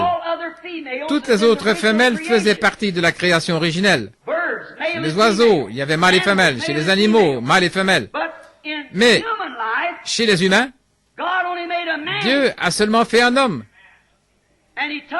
Et il a retiré quelque chose de lui, et la femme est un produit annexe de l'homme, parce que Dieu n'a pas institué une telle chose. Sondez les Écritures. C'est tout à fait vrai. Dieu, non monsieur. Dans sa création originelle, elle a été placée là, mais si elle arrive à bien se tenir, combien plus grande sera sa récompense que celle de l'homme? Elle est mise dans un terrain d'épreuve, et c'est par elle qu'est venue la mort. Elle est coupable de toutes les morts, mais ensuite Dieu a renversé la situation en utilisant une femme pour ramener la vie. Il a fait venir son fils par l'entremise d'une femme obéissante. Mais une femme mauvaise, c'est ce qu'il y a de pire. Il n'y a rien qui puisse être aussi bas. Caïn, le fils de Satan, a pensé que Dieu acceptait la beauté. Il le pense encore aujourd'hui. Caïn était le fils de Satan. Oh, attendez, direz-vous, nous n'entrerons pas dans les détails à ce sujet, mais je vais simplement régler la question pour vous. La Bible dit qu'il était du malin. Alors c'est réglé. Très bien. Donc, il était le fils de Satan, et il a pensé que bâtir un autel et le décorer joliment pour l'adoration, c'est ce que Dieu respecterait. Il pense encore la même chose aujourd'hui, certainement. Nous construirons un grand bâtiment, nous aurons de grandes dénominations, le plus grand bâtiment, et les gens les mieux habillés, les ecclésiastiques les plus cultivés. Parfois, Dieu est à 10 millions de miles de ça, c'est vrai. Pourtant, c'est une église. Donc, si Dieu ne respecte que l'adoration, la sincérité, le sacrifice, Caïn était tout aussi juste qu'Abel. Mais c'est par révélation que celui-ci a compris que ce n'était pas des pommes que ses parents avaient mangées. Je vais dire quelque chose ici qui ne sonne pas bien de la part d'un ministre, mais je vais le dire quand même. J'en entends d'autres qui racontent des choses, qui racontent des plaisanteries. Ce n'est pas mon intention. Mais je dis ceci. Si le fait de manger des pommes a fait prendre conscience aux femmes qu'elles étaient nues, alors on ferait mieux de passer les pommes à nouveau.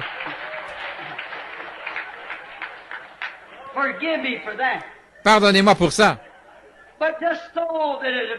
Mais c'était juste pour faire diversion. Je vous ai mis sous tension ici en parlant des femmes et tout. Je veux vous décontracter une minute en prévision de ce qui va venir.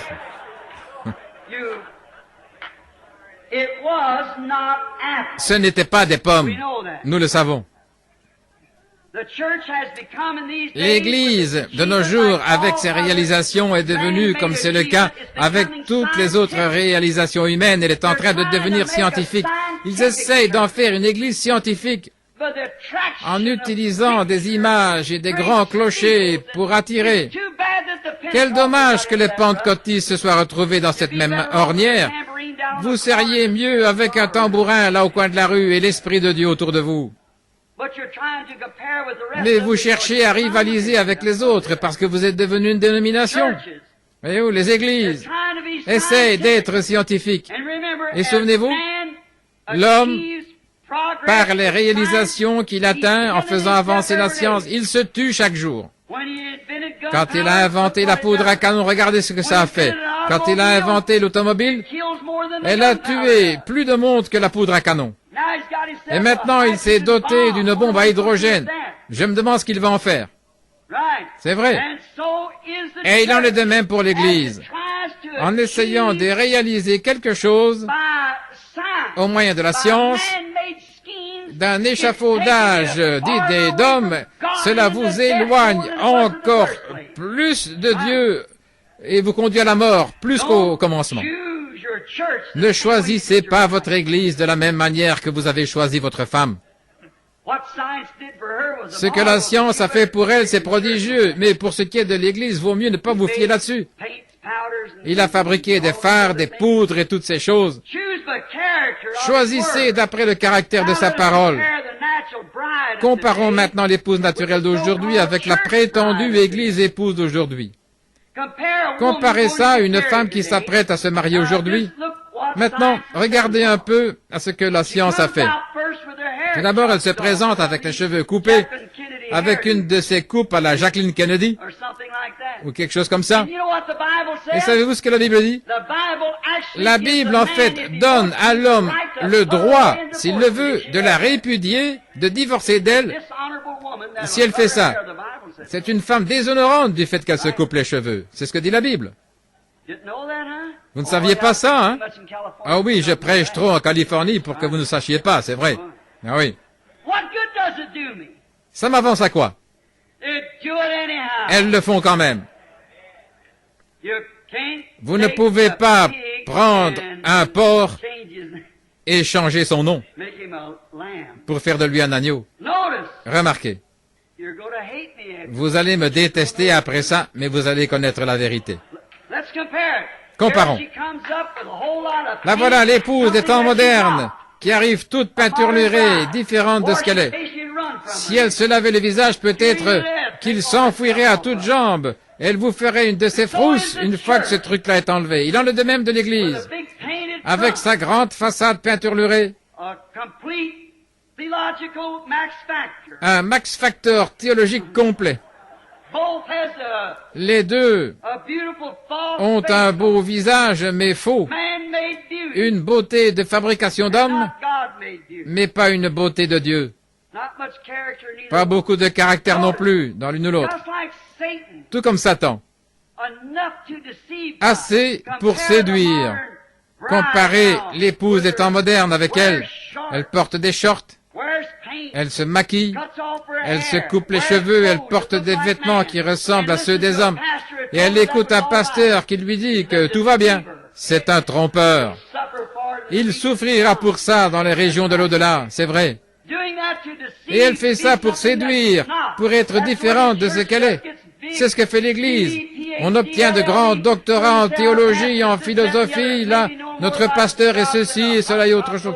Peut-être qu'il ne connaît pas plus Dieu qu'un Hottentot ne peut connaître un cavalier égyptien, c'est vrai. Il a reçu là-bas une expérience théologique de séminaire, et ce qu'il connaît de Dieu, c'est moins que rien. Les églises modernes avec leurs phares théologiques, chez elles, toutes les femmes ont rasé leur gloire à cause d'un Ricky quelconque, et de leur pasteur, elles ressemblent à une vraie Jézabel, où je ne m'y connais pas. Les cheveux coupés, des shorts, du phare, toutes sortes de choses, au goût de la théologie. Voilà où on est l'église, c'est vrai. Mais son caractère spirituel est loin de correspondre à celui de la femme d'intérieur que Jésus-Christ vient chercher. Si un chrétien épouse une femme comme ça, ça montre qu'il est déchu de la grâce.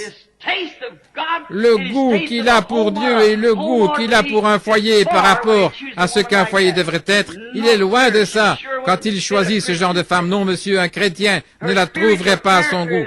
Son caractère spirituel est au niveau le plus bas. Elle est morte par sa beauté dénominationnelle et sa convoitise du monde. C'est là où se trouve l'Église aujourd'hui. Elle a vendu à Satan le caractère que lui donnait la parole pour le remplacer par une religion scientifique de fabrication humaine. Alors qu'elle était en droit en tant qu'Église de Dieu de s'en tenir à la parole de Dieu et d'avoir le Saint-Esprit à l'œuvre chez elle, soudant le corps ensemble au moyen de la parole et de l'amour de Dieu. Au lieu de ça, elle a vendu son droit d'aînesse comme Ésaü et elle a choisi une dénomination qui la laissait tout faire. Oui, c'est vrai. Pour être populaire, comme l'avait fait sa mère à Nicée, Rome, la parole de Dieu. Et dire que cela a pénétré dans nos sphères pentecôtistes, quel dommage, mais c'est le cas. Remarquez une minute. Une religieuse dans une église catholique, cette femme, pour devenir religieuse, prendre ce dernier voile, il faut absolument qu'elle se livre entièrement à cette église. Corps, âme et esprit. Elle est propriété de cette église. Elle n'a plus sa pensée à elle. Elle ne peut plus. Une fois qu'elle a pris ce dernier vœu. Plus de pensée à elle, plus aucune volonté propre. Vous voyez que c'est Satan-là qui se sert d'elle comme imitation de ce qui est véritable. La véritable Église de Christ, l'épouse, s'est livrée si entièrement à lui et à sa parole promise que la pensée même qui est en Christ est en vous. Quelle différence! Et nous voyons aujourd'hui que l'Église moderne, c'est une Église du monde moderne. L'Église du monde moderne et l'Église spirituelle aussi, toutes les deux sont fécondées pour donner naissance à des fils. L'un d'eux, ce sera par une naissance dénominationnelle un de ces jours, au Conseil mondial des Églises, ce qui donnera au monde l'Antichrist par le moyen de la dénomination. C'est l'exacte vérité. Peut-être que je ne vivrai pas assez longtemps pour voir ça, je crois que oui. Mais vous les jeunes, rappelez-vous que vous m'avez entendu dire cela. Ça va finir par arriver. Et ça, c'est la marque de la bête. Quand elle formera ce Conseil mondial des Églises, et elle donnera naissance à son fils l'Antéchrist. L'autre est fécondé par la parole de Dieu et enfantera le corps terminé de Jésus-Christ qui est l'épouse. Le corps de Christ n'est pas encore achevé. Combien savent cela? L'homme et la femme sont un. Et Christ est un corps, la parole. L'épouse devra être le reste de ce corps. Et les deux ensemble forment de nouveau le corps unique, comme c'était le cas d'Adam au commencement. L'homme et la femme sont un. Maintenant, elle, la véritable épouse, s'est livrée si entièrement à lui qu'elle n'utilise pas sa propre pensée. Sa pensée à lui, bien sûr, c'est sa volonté, et sa volonté, c'est sa parole. Maintenant, regardez la prétendue épouse choisie par l'homme et comparez l'épouse spirituelle avec l'épouse naturelle d'aujourd'hui. Une Jézabel contemporaine, ensorcelée par Akab, les beautés de Max Factor et tout, regardez l'Église, elle est pareille. Mais c'est une prostituée à l'égard de la parole du Dieu vivant. Avec de grandes dénominations, de grands bâtiments, des grosses sommes d'argent, des gros salaires, elle s'est livrée entièrement. Des hommes qui se tiennent à la chair, qui approuvent ces choses et qui ferment les yeux. Oh là là, c'est de la tromperie, de la séduction, c'est tout. Véritablement, un âge de l'Église de Laodicée aveugle, exactement comme la Bible le dit. Vous dites, je suis riche, je suis assise comme une reine, je n'ai besoin de rien. Et tu ne sais pas que tu es pauvre, misérable, aveugle, malheureuse, nue, et tu ne le sais pas. Si ce n'est pas là, ainsi dit le Seigneur d'Apocalypse 3, je ne l'ai pas encore lu. C'est ce qu'elle est, et elle ne le sait pas. Pensez-y. Si vous disiez à un homme ou à une femme dans la rue, s'ils étaient complètement nus, et que vous leur signalez qu'ils étaient nus, et qu'ils vous disent, occupe-toi de tes affaires, eh bien, vous verrez qu'il y a une déficience mentale quelque part, ils ont l'esprit dérangé. De même, on peut lire la parole de Dieu, où il est dit comment les gens devraient agir, où il est parlé du baptême du Saint-Esprit que nous avons aujourd'hui. Et malgré ça, les gens vous regardent comme si vous étiez fous. Vous leur dites qu'il faut qu'ils naissent de nouveau, qu'il faut qu'ils croient à la Bible. Et ils disent, c'est une fable juive pour il y a des années, et c'est notre Église qui a le chemin. Malheureux, misérable, aveugle, nu, et ils ne le savent même pas. Et la Bible dit que c'est dans cet état-là qu'ils se retrouvent. Comment donc un vrai prophète pourrait-il ne pas voir ça? Je ne sais pas. C'est en train de s'infiltrer dans toutes nos églises. C'est la tendance moderne. Voyez-vous, cette vieille prostituée et ses filles d'Apocalypse 17, qui est en train de donner aux pauvres aveugles misérables sa doctrine théologique contraire à la parole de Dieu. Et on a trouvé chez elle les âmes des esclaves et des hommes et des femmes de partout. Au lieu d'attirer les gens, Christ confirme sa parole. Et c'est ça qui attire les gens. Il n'attire pas les gens des églises où on est attiré par les grandes dénominations, les grandes activités, les extravagances et tout. Mais c'est la parole de Dieu qui attire l'épouse. Remarquez. Il est intéressant de remarquer que l'Église cherche à attirer l'attention des gens par de belles soutanes et des chorales en grande tenue, des femmes aux cheveux coupés, au visage fardé, et elles chantent comme des anges, et elles mentent comme des démons, et ça sort toute la nuit à une espèce de soirée dansante, et ils trouvent ça tout naturel. Et voilà, elles pensent que tout va bien, et que c'est ça la beauté, voyez-vous. Mais tout ça c'est faux, c'est fabriqué, ce n'est pas la parole de Dieu. Alors que la véritable épouse attire l'attention de Dieu en gardant sa parole. Maintenant, remarquez. Remarquons Christ. Vous dites, eh bien, attendez une minute. La beauté dont vous parlez, qu'est-ce que c'est? La Bible dit, dans Ésaïe 53:2, que Jésus, quand il est venu, il n'avait aucune beauté. Son aspect n'avait rien pour nous plaire. S'il était venu comme Satan aujourd'hui, revêtu de la beauté mondaine, les gens auraient accouru vers lui et l'auraient accepté comme le font l'Église aujourd'hui. Ils l'auraient cru, l'auraient reçu, comme ils le font avec Satan aujourd'hui. Certainement. Mais il n'est pas venu avec ce genre de beauté. Mais il vient toujours dans la beauté du caractère. Christ n'était pas un bel homme grand, fort, costaud. Dieu ne choisit pas ce genre-là.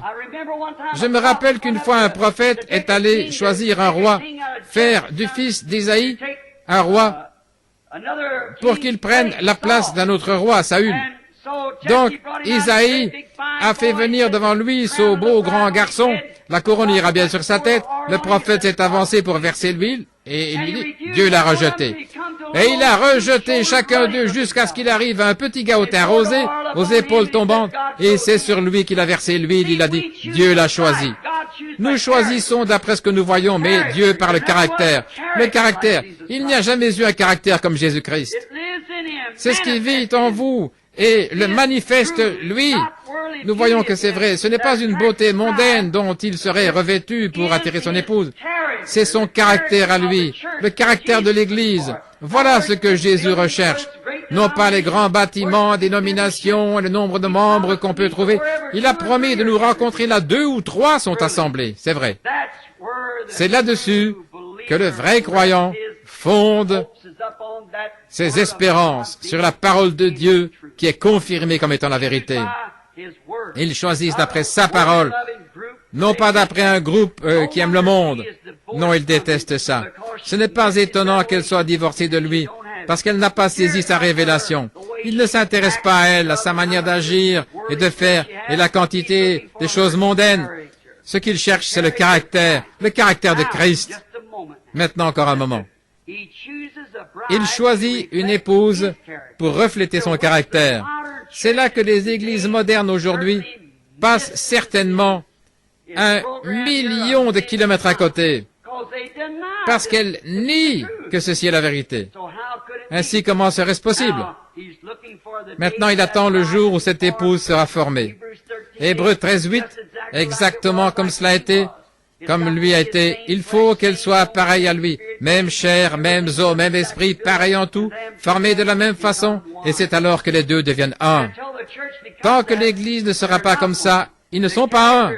Son caractère à lui, la parole pour cet âge-ci, doit être façonnée. Elle doit être façonnée pour être comme lui. Maintenant, en terminant, je vais vous dire pour quelle raison je dis ces choses. Après quoi je terminerai. L'autre nuit, Vers 3 heures du matin, j'ai été réveillé. Je demande à n'importe lequel d'entre vous de répondre à ceci. Vous ai-je déjà dit quelque chose au nom du Seigneur qui n'était pas vrai? Ça a toujours été vrai. Ainsi que Dieu m'aide. Dieu sait que c'est la vérité. Sur les milliers de choses qui ont été dites, il n'y a personne au monde, nulle part, qui puisse dire qu'il est manqué d'accomplir une seule parole. Ça s'est toujours accompli parfaitement. Même quand j'étais à Phoenix l'autre jour, il y a environ un an, et que je vous ai parlé de ce message sur « Messieurs, quelle heure est-il ?» Et je vous ai dit qu'il y avait une rencontre là avec 7 anges et que ce serait l'ouverture de ces sceaux et ce qu'il en serait. Et là, le magazine Life a publié l'article là-dessus. Cette grande flamme qui s'est levée dans les airs à une altitude de 30 miles et mesurant 27 miles de large. Il disait qu'il n'arrivait pas à voir d'humidité là. Et il y a des hommes qui étaient sur place avec moi quand c'est arrivé exactement, comme cela avait été dit. Il m'a annoncé les choses qui allaient s'accomplir, et c'est arrivé exactement comme ça. Chacun des sceaux, comme ils ont été ouverts, ils ont fait connaître les mystères qui avaient été tenus cachés tout au long des âges, des réformateurs et tout. Et là, au sommet de la colline, quelques hommes, 3 ou 4 là, étaient présents. Oui, pendant que je montais la colline, le Saint-Esprit a dit, ramasse cette pierre. Nous étions à la chasse. Il a dit, lance-la en l'air et dit, ainsi dit le Seigneur. Je l'ai fait. Et de là est descendu un petit vent en forme d'entonnoir. Il a dit, dans 24 heures, tu verras la main de Dieu. Ces hommes sont assis ici à ce moment-là. Le lendemain, vers 10 heures, alors que je me tenais là, j'ai dit, préparez-vous, allez vous mettre à l'abri, là. Quelque chose va arriver. Le ciel était clair, dans un grand canyon. C'est alors qu'un feu tourbillonnant est descendu du ciel. Il a claqué très fort, il a frappé les parois du canyon. J'étais là en dessous, j'ai ôté mon chapeau et j'ai regardé là. 3 ou 4 pieds au-dessus de moi, et il a ouvert une tranchée tout autour de cette paroi, comme ça, il y a eu une déflagration, puis il est remonté dans les airs, il a tourbillonné de nouveau, il est redescendu 3 fois, il a même coupé le sommet des buissons, là où nous étions. Et vous entendez ces hommes qui disent Amen, ils étaient là. Et il y a eu 3 déflagrations. Et quand ils sont ressortis là, de dessous les voitures, et qu'ils sont revenus vers moi, ils ont dit, si ça vous avait frappé, il ne serait même pas resté une tache d'huile, voyez-vous. C'était lui, il me parlait. Dieu parle par un tourbillon. C'est la même colonne de feu que vous voyez sur cette photo. Et quand elle est montée, qu'est-ce que c'est? J'ai dit, le jugement frappe la côte ouest. 2 jours plus tard, l'Alaska a failli être englouti. Ça a frappé là, une fois, le premier coup. Ce qu'il faut faire, c'est pour le symboliser. Voyez-vous, l'homme qui a mis du sel dans un vase, puis l'a jeté dans l'eau et a dit ainsi dit le Seigneur, qu'il y ait de l'eau douce. Et un autre exemple, c'est Jésus qui a pris de l'eau, l'a versé dans une cruche et en a fait du vin. Il vous faut quelque chose pour le symboliser. C'était ça. Quelque chose qui est monté dans les airs et qui est redescendu. C'est ce qui a déclenché ce petit tourbillon. Moins de 24 heures après, ça a secoué cette montagne si bien que ça a ouvert une tranchée tout autour. Voyez-vous, Monsieur Blair était là. Et ils ont ramassé quelques cailloux, là, quelques morceaux. Et frère Sothman et Billy Paul, ils ont arraché de ces morceaux-là. Voyez-vous, ce n'est pas de la fiction. Ce n'est pas de la fiction, c'est la vérité. Ça ne s'est pas passé autrefois au jour de la Bible, c'était maintenant. Le même Dieu qui m'a toujours montré ces choses, lesquelles se sont accomplies parfaitement à la lettre. Elles n'ont jamais failli, pas une seule fois. C'est de lui, maintenant, dont je me vante. Il y a quelques semaines, j'ai eu une vision. Je me tenais sur un lieu élevé et j'allais avoir une vision préalable de l'Église. Et j'ai remarqué, je me tenais plutôt comme ceci, tourné vers l'ouest, et venant de cette direction-ci, s'avançait le beau groupe de femmes. Elles étaient très bien mises, des longs cheveux, bien arrangés derrière. Elles avaient des manches et des jupes longues, et elles marchaient toutes sur un air de marche, comme « En avant, soldats chrétiens, marchons au combat, avec la croix de Jésus qui ouvre la marche. » Et pendant qu'elles défilaient, je me tenais debout et il y avait quelque chose là, un esprit, c'était Dieu qui a dit « Voilà l'épouse. » Et j'ai regardé et mon cœur était heureux. Elle s'en est allée dans cette direction-là, elle a passé derrière moi. Après un moment, Quand elle est revenue dans cette direction-ci, il a dit, maintenant, l'Église moderne va défiler. Et voici l'Église d'Asie qui s'avance. Je n'avais jamais vu une bande de femmes aussi dégoûtantes. Et les autres églises, différentes nations, elles étaient horribles à voir. Et je dis ceci, parce que c'est mon devoir envers Dieu de dire la vérité.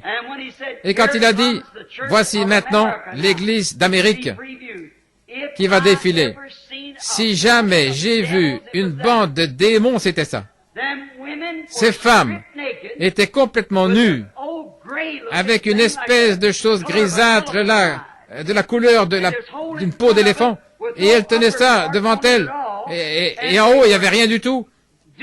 Et elles faisaient cette sorte de truc, ces danses comme les jeunes, le twist et ces choses-là, accompagnées par ce genre de musique.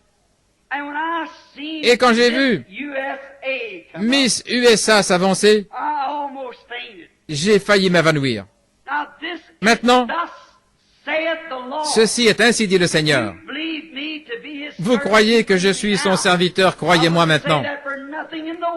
Je ne dirai ça pour rien au monde. Il n'y a pas assez d'argent dans le monde entier pour me faire dire cela si ce n'était pas vrai. Et quand elle a passé, c'était la chose la plus dégoûtante que j'ai jamais vue. J'ai pensé, oh Dieu, aussi dur que les prédicateurs et nous les frères, nous avons travaillé pour te fournir une épouse et nous n'avons pas pu faire mieux que ça. Elle se trémoussait tout en tenant ceci devant elle, une espèce de jupe de danseuse hawaïenne. Elle tenait ça devant ses parties, là, le parti du bas, comme ceci, en dansant et en se trémoussant, comme le font les jeunes ici, dans ces émissions vulgaires, là, qu'on a, où ils se trémoussent. C'était Miss Christianisme d'Amérique. Que Dieu m'aide. Avec l'aide de Dieu. Voilà de quoi ça a l'air devant sa face. J'aurais pu m'évanouir.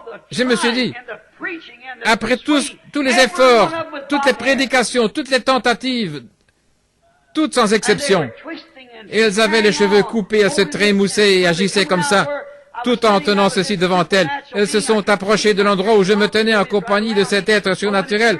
Je ne le voyais pas, et je l'entendais me parler, il était tout près de moi. Mais quand elles se sont tournées dans cette direction, là, en tenant ceci et en se trémoussant, et en riant comme des folles, là, et je me tenais là, en sa présence, comme son serviteur, avec tout ce que j'ai fourni comme effort, oh, de mon mieux, j'ai pensé, oh Dieu, ça m'a avancé à quoi?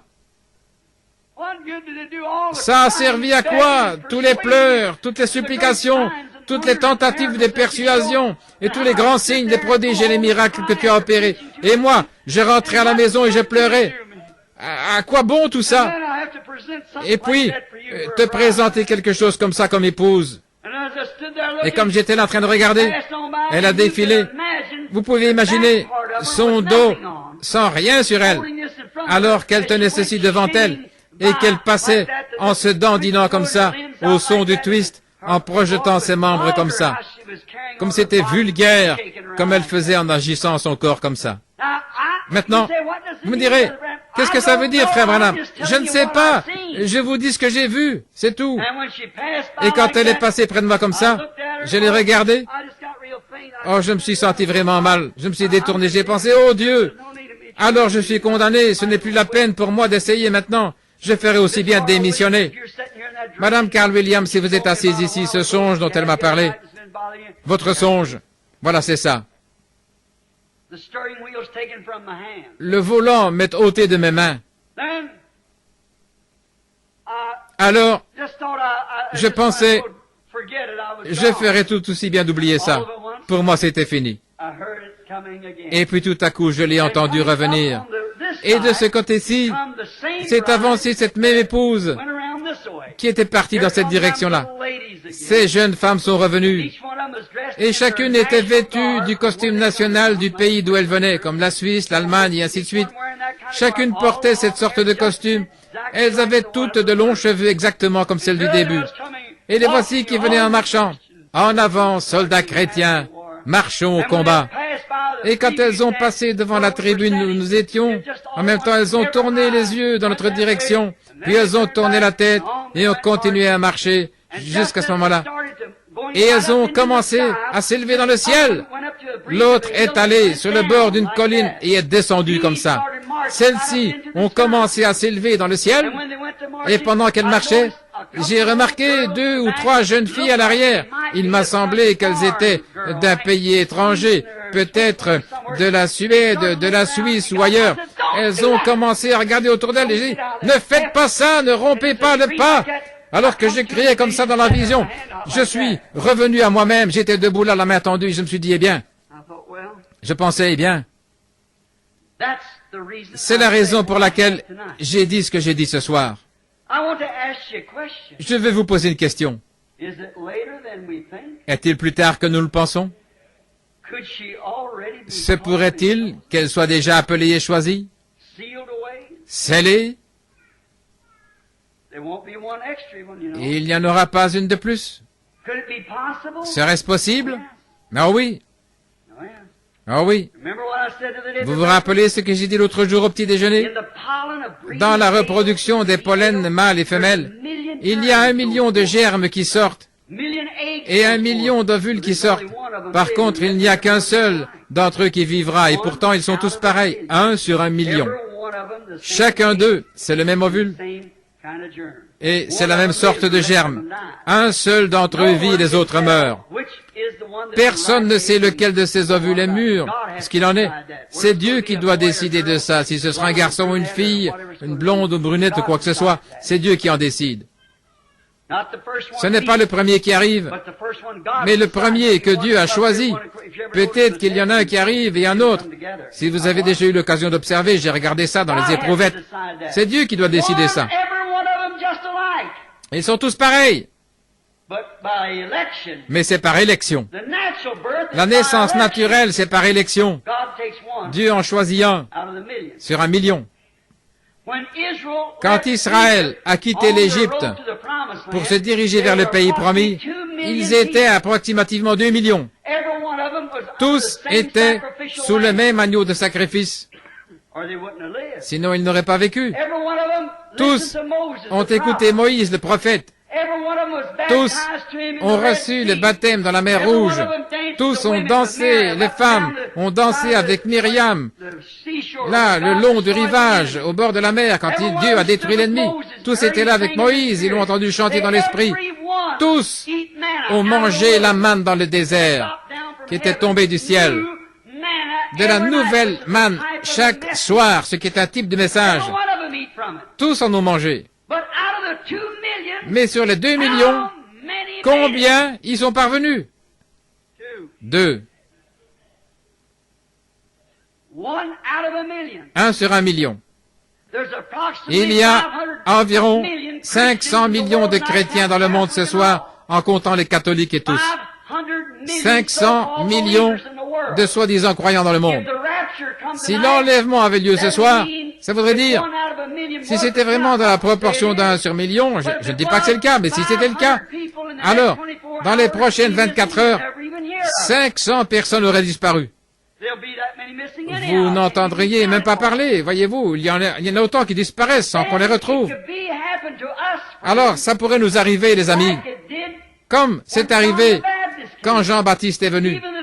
Même les disciples ont dit, pourquoi les Écritures disent-elles, pourquoi les apôtres ou les prophètes disent-ils, pourquoi est-il dit qu'Élie doit venir premièrement et rétablir toutes choses? Il a dit, je vous le dis, Élie est déjà venu. Et vous ne le saviez pas. Un de ces jours, il se peut que nous soyons laissés en arrière. Qu'en est-il de l'enlèvement qui devait précéder la tribulation? Il a déjà eu lieu et vous ne l'avez pas su. Tout le corps scellé et il ne reste plus qu'à regarder, à le garder dans la cadence. Je ne dis pas que c'est comme ça, mais j'espère que ce n'est pas ça, mes amis. Si ce soir, nous ressentons dans notre cœur que nous devrions mettre notre vie en ordre par rapport aux choses que nous avons faites, laissez-moi vous donner un conseil en tant que votre frère dans le ministère. Je vais dire ceci pour la première fois de la chair. De toute façon, ce soir, j'en ai dit plus là-dessus que je ne l'ai fait devant n'importe quel public. Parce que j'ai eu une grande liberté au cours de ces réunions. Si vous croyez que je suis le prophète de Dieu, écoutez ce que je vous ai dit. Si vous avez le plus petit sentiment dans votre cœur, allez vers Dieu maintenant même. Faites-le. Vous, les hommes, arrêtez un instant. Regardez vos credos que vous servez. Regardez dans vos églises. Est-ce que ça correspond bien à la parole de Dieu? Avez-vous rempli toutes les qualifications? Vous dites, je suis un homme bon. Nicodème aussi l'était, et tous les autres, c'était des gens bien. Voyez-vous, ça n'a aucun rapport. Et vous les femmes, je voudrais que vous regardiez dans le miroir et que vous regardiez ce que Dieu exige de la femme. Et voyez, dans le miroir de Dieu, non pas le miroir de l'Église, mais dans le miroir de Dieu. Et voyez, si, dans votre vie, vous avez les qualités requises pour être l'épouse spirituelle de Jésus-Christ. Vous, les ministres, pensez aussi. Est-ce que vous rognez sur quelque chose ici pour ménager la susceptibilité des gens? Feriez-vous ceci voyez-vous, s'il vous mettez à la porte de l'Église, si vous avez de tels sentiments, mon cher frère, permettez-moi de vous avertir au nom de Jésus-Christ, fouillez loin de ça maintenant. Et madame, si vous n'êtes pas à la hauteur d'être une chrétienne, non pas une chrétienne de nom, mais dans votre cœur, et que votre vie soit le reflet exact de ce qui est exigé ici dans le certificat de mariage de Dieu, et vous, membres d'église, si votre église n'est pas comme ça, et qu'elle n'est pas à la hauteur de ce que Dieu exige dans sa parole, sortez-en et entrez en Christ. C'est un avertissement solennel. Nous ne savons pas quand. Et vous ne savez pas à quel moment, un jour, cette ville va se retrouver au fond de cet océan. Ô Capernaum, a dit Jésus, toi qui t'es élevé jusqu'au ciel, tu seras abaissé jusqu'au séjour des morts. Car si les miracles avaient été faits dans Sodome et Gomorrhe, elles subsisteraient encore aujourd'hui. Et Sodome et Gomorrhe sont au fond de la mer morte, et Capernaum au fond de la mer. Toi, la cité qui prétend être la ville des anges, toi qui t'es élevé jusqu'au ciel et qui a propagé toutes les saletés et les obscénités de la mode et autres, au point même que les pays étrangers viennent ici chercher cette obscénité et l'envoyer ailleurs. Toi, avec tes belles églises et tes beaux clochers et ta façon de te conduire, souviens-toi un jour, tu seras au fond de cette mer. Maintenant même, ton sol est criblé d'alvéoles comme un grand nid d'abeilles. La colère de Dieu gronde juste en dessous. Pendant combien de temps va-t-il encore maintenir ce banc de sable suspendu là, alors que l'océan à une profondeur d'1 mile va se glisser à l'intérieur, là, jusqu'à Salton Sea? Ce sera pire que dans le dernier jour de Pompéi. Repentez-vous, Los Angeles. Repentez-vous, les autres. Et tournez-vous vers Dieu. L'heure de sa colère est venue sur la terre. Fuyez pendant qu'il est encore temps de fuir et entrez en Christ. Prions, cher Dieu. Alors que mon esprit est secoué, mon cœur laisse couler des larmes d'avertissement. Oh Dieu, accorde que les hommes et les femmes ne prennent pas ce que j'ai dit pour une plaisanterie et que les gens qui vont à l'église ne le considèrent pas comme un parti pris ou quelque chose contre eux. Puissent-ils voir, Seigneur, que c'est par amour. Tu m'en es témoin, Dieu Tout-Puissant. J'ai parcouru cette côte de haut en bas, année après année, en proclamant ta parole. Sois mon témoin, ô Dieu. Si ça devait arriver ce soir, j'ai dit la vérité. Tu sais que cette vision de l'épouse est la vérité. J'y ai associé ton nom, Seigneur, en disant que c'était ainsi dit le Seigneur. Et il me semble bien, Seigneur, j'en suis conscient de ce que je fais. Alors je te prie, Seigneur, au nom de Jésus, Fais que les gens se secouent ce soir et qu'ils fuient la colère à venir. Car Ichabod est écrit sur les portes et sur les nations. Une marque noire est apposée sur elles. L'Esprit de Dieu est attristé et s'en est allé. Et ils ont été pesés dans la balance et trouvés légers. Le festin du roi Nebuchadnezzar s'est répété de nouveau avec des beuveries et des femmes à moitié nues qui se disent chrétiennes. Ô Dieu du ciel, sois miséricordieux envers un monde pécheur et un peuple pécheur. Seigneur, c'est ce que nous sommes ce soir. Ô Dieu, j'essaie de me tenir dans la brèche et j'implore ta miséricorde divine afin que tu parles à cette foule ce soir, que tu appelles ton épouse à se mettre au garde à vous, Seigneur. Attention, Seigneur, pour qu'elle marche, non d'après le signe d'un credo ou quelconque, mais d'après le son de l'évangile du Seigneur Jésus-Christ. Accorde-le, Seigneur. Que l'on sache ce soir que tu es Dieu et que ta parole est la vérité. Tandis que solennellement nous sommes devant ces gens, nous les appelons à se mettre attentifs à ta parole. Au nom de Jésus-Christ, je prie pour eux, Seigneur. Ils t'ont vu, sans l'ombre d'un doute, te déplacer dans leurs assemblées et leur dire ce qu'il y avait dans leur cœur. Et tu sais, Seigneur, ce qui est en train de se passer maintenant même. Tu sais que c'est la vérité, ô Dieu.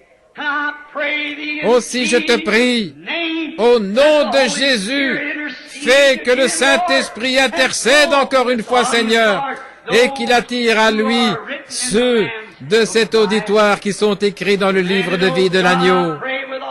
Accorde-le, Seigneur, je prie de tout mon cœur. Ces gens, sur le plan naturel, Seigneur, ils me donneraient leur dernier sou pour soutenir le message. Ils feraient tout ce qu'ils peuvent. Par contre, ô Dieu, quand il s'agit de s'y conformer, de s'y intégrer, je prie, ô Dieu, que ce soir soit celui où tu les récompenseras, où tu répandras ton Saint-Esprit sur cette convention. Que ce ne soit pas un moment de rigolade et de sautillement, mais plutôt un moment de pleurs, de cris, de repentance, où on se saisira des cornes de l'autel en voyant les jugements qui grondent en dessous de nous ce soir. Accorde le Seigneur, je prie, aussi sincèrement que je sais le faire, au nom de Jésus-Christ. Mon frère, ma sœur, je ne sais pas à quoi dire de plus. Si j'ai trouvé grâce à vos yeux, par la puissance de Dieu, si vous croyez que je suis son prophète, c'est la toute première fois que je dis ces choses en public.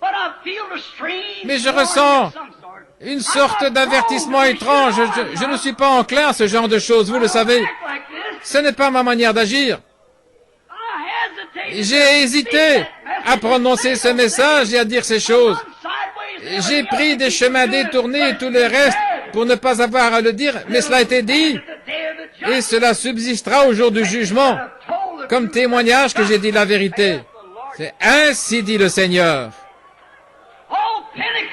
Oh, vous, la Pentecôte, courez pour votre vie. Fouillez vers les cornes de l'autel et criez à Dieu avant qu'il ne soit trop tard. Car l'heure vient où vous aurez beau crier et ça ne servira à rien. Car Ésaü a cherché à trouver un lieu de son droit d'aînesse et n'a pas pu le trouver. Je vous remets entre ses mains, ô Californie, ô Convention des hommes d'affaires du plein évangile, vous que j'aime, vous que j'ai quitté et à qui je me suis attaché de tout mon cœur. Je vous remets entre les mains de Jésus-Christ ce soir. Fouillez vers lui. Ne laissez jamais le diable vous refroidir par rapport à ceci. Tenez-vous-y ferme jusqu'à ce que chacun de vous ait été rempli du Saint-Esprit et qu'ainsi vous veniez à cette parole et que vous les femmes, vous mettiez votre vie en ordre et que vous les hommes, vous mettiez votre vie en ordre. Si vous dites que vous avez le Saint-Esprit mais que vous refusez de vous conformer à la parole, c'est qu'un autre esprit est en vous. L'Esprit de Dieu se tient à sa parole. La parole messianique, la parole ointe. L'épouse doit être une messiette. La parole ointe. Levons-nous au nom du Seigneur Jésus-Christ. Si vous n'entendez plus jamais ma voix, mais Dieu voulant, dans quelques heures, je vais partir pour l'Afrique. Je ne reviendrai peut-être pas, je ne sais pas. Mais je vous le dis de tout mon cœur. Je vous ai dit la vérité. Je n'ai mis aucune réserve à vous annoncer tout ce que Dieu m'a dit de dire. Et je l'ai dit au nom du Seigneur. C'est un moment solennel, je ne sais pas comment l'exprimer. 3 ou 4 fois, j'ai essayé de quitter la chair, mais je n'y arrive pas. C'est une heure solennelle. Ne l'oubliez jamais. Il se pourrait que ce soit le moment où Dieu peut-être est en train de lancer son dernier appel. Je ne sais pas, un jour il lancera son dernier appel. Quand, je ne sais pas. Mais je vous le dis, d'après cette vision, on dirait que cette épouse est pratiquement achevée. Regardez les églises dénominationnelles qui cherchent à entrer. Quand la Vierge endormie est venue chercher de l'huile, elle n'en a pas reçu. L'épouse est entrée. La montée dans l'enlèvement a eu lieu. Pendant qu'elles allaient acheter de l'huile, l'époux arriva. Est-ce que vous dormez? Réveillez-vous rapidement et reprenez vos sens. Et prions chacun au nom du Seigneur, comme si nous allions mourir à cette minute même. Que chacun prie à sa manière. Dieu Tout-Puissant, sois miséricordieux envers nous, Seigneur. Sois miséricordieux envers moi. Sois miséricordieux envers nous tous. Quoi que nous fassions, ça sert à quoi si nous échouons dans ces choses? Je me tiens ici, implorant ta miséricorde, ô Dieu, avant que cette grande ville soit engloutie dans la mer et que les jugements de Dieu balayent cette côte. Je te prie, ô Dieu, d'appeler ton épouse. Je les remets maintenant entre tes mains, au nom de Jésus-Christ. Amen.